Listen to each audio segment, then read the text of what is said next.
Yes. Dan Foreman, how serious is he being taken in Boise? Because he's a joke here, but is he, what's the deal with that? So, it's a good question. I'm not going to let Paulette answer that one. Here's the deal. Senator Foreman has some ideas that many people in this room probably find reprehensible and disagree with. Women's reproductive rights is one of utmost concern, although it has less of a chance of getting any traction than his education funding model, which is like basically putting a stick in a moving bicycle. So here's the deal. There's 105 of us, and on 800 bills a year, we probably vote together in unison on about 755 of those. And there's a committee system designed to control for stuff like that, and I do not think that he will get any traction on any of his ideas to the point that it would ever get to the floor where I would vote on it.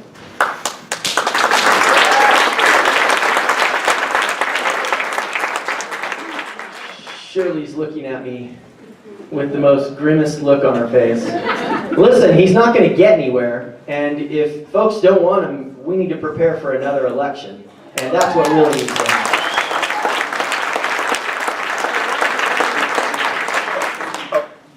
Two questions. What are the chances of any kind of consideration of all the many tax credits, tax exemptions we have? And secondly, we raised the gas tax 7 cents a gallon. Washington is still 12 cents a gallon ahead of us. And the money that tax generated only covers approximately 1/3 of what the maintenance costs are. So any options, possibilities of doing something about transportation? Well, that's actually a good question for that. So there are a number of ideas being floated right now about how to deal with our transportation problem. I was on the conference committee that raised that tax 7 cents, and in the end, that was an awful, awful compromise piece of legislation. There were draconian increases on people who invest in electric technology, and there were awful increases on people who invest in hybrid technology, and they tried to stack a bunch of unfair fees onto those two users in an effort to try to point out how, we want to be mean to folks who care about the environment. So there's a number of things that are, and then there was one other piece of that legislation that is in existence that is sunsetting, and it's called the surplus eliminator. The surplus eliminator sunsetted on June 30th, and the discussion this year is if we're going to keep it up. There's also bills running to actually fix the hybrid fees, because the hybrid fees were really astronomical and unfair to every user that drives a hybrid. The electric vehicles is a harder lift because the R's still don't see that being a critical mass that can push back like the hybrid owners have. I mean, the hybrid owners have organized and said, we don't really understand why you like to treat people so unfairly, and they've pushed back. And so we will see legislation, I think, to lower that hybrid fee back to a normal, reasonable fee. The surplus eliminator was money that came into the general fund, and if it was left quote unquote unallocated, it went into a transportation fund for state roads only. Yep. Well, that means that local communities here, there's a really big pothole by the co-op. Looks like I drove my car into it. Yeah, it is a state highway. Mental note. Unbelievable. So, thank you, Mayor. The Mayor pointed that out. So, the challenge is, most of us actually compromised on that piece. That was a huge compromise, because when you start mixing general fund money into the transportation budget, that's when you start to get into real trouble with our education budget, which everyone in here knows is way behind, 2009 discretionary levels. So, we're behind on education, and now we're saying, hey, look, we can use some general fund money for transportation. So the solution that's being fostered right now that I do not think has enough votes, but we're going to try to run it up the flagpole, is this. Raise the gas tax incrementally as related to the price of gas. So this is is, again, so what's the best solution? Raise the gas tax, Yep. and then fund it. Yep. But all politics requires getting enough people on board to vote for it. So what's being floated right now is you have a top end of 10 cents, so you raise the gas tax right now 10 cents. When it hits $3.50, it goes down to 5 cents. And when gas hits $4, that 10 cents drops back off. Which is an okay compromise if we can get the votes to actually get it out of both houses and to the governor's desk, and I know the governor will sign it. I also know that the governor hates the surplus eliminator because it's basically breaking down that firewall between transportation and education, which is the best way to explain it.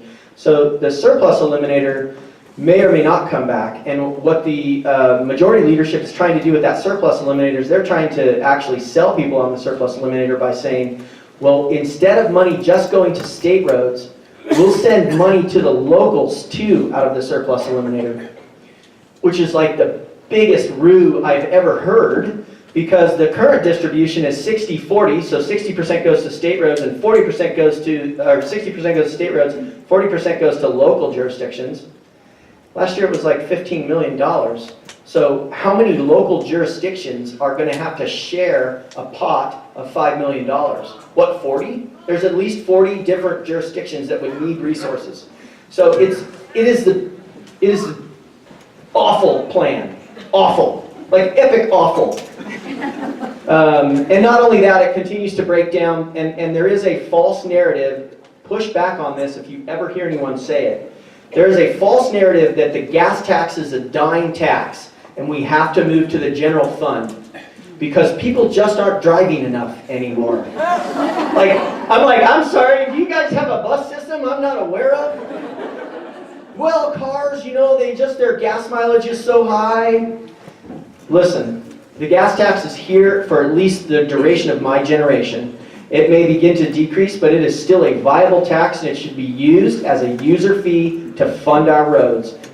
And so if you hear people talking about the general fund, you need to push back on that because the most damage that will do is to rural school districts who don't have the property tax values to be able to prop themselves up when we start robbing Peter to pay Paul.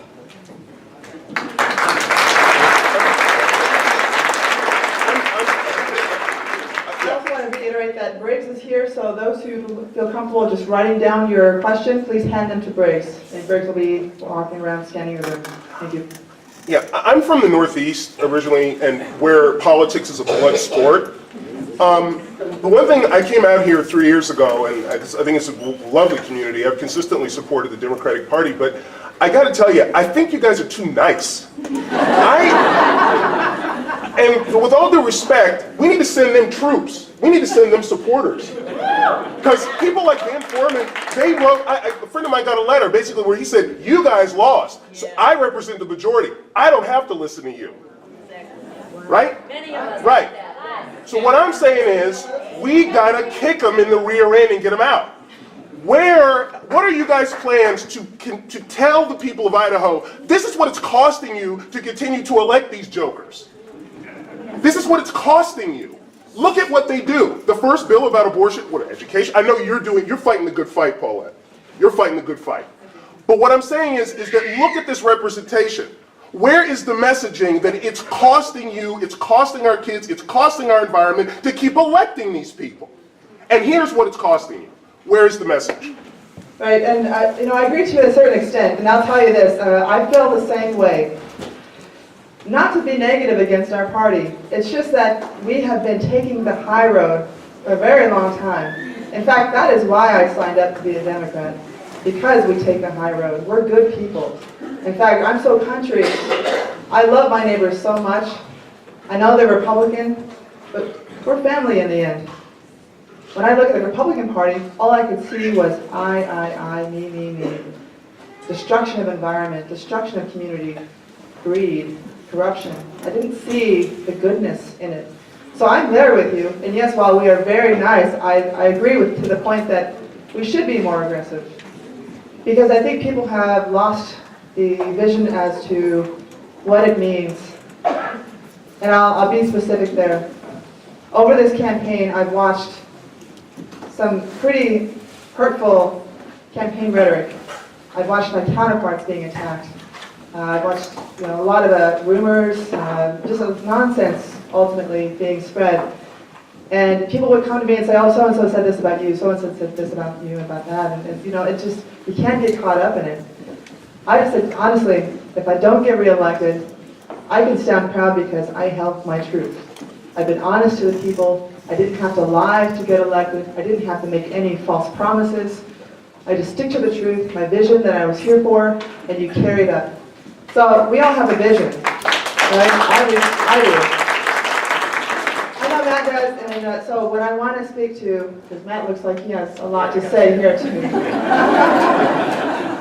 But we do. We have a strategy. My strategy ultimately is to continue doing what we need to do, moving our vision forward.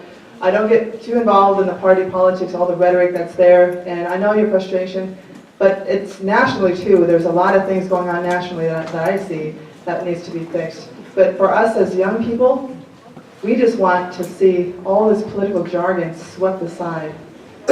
We're tired of it. I'm tired of it.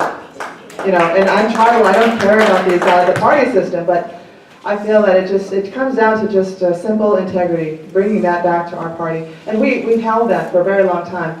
We have our executive here. He's one of them, Tom. Everyone has worked hard, but I got to tell you.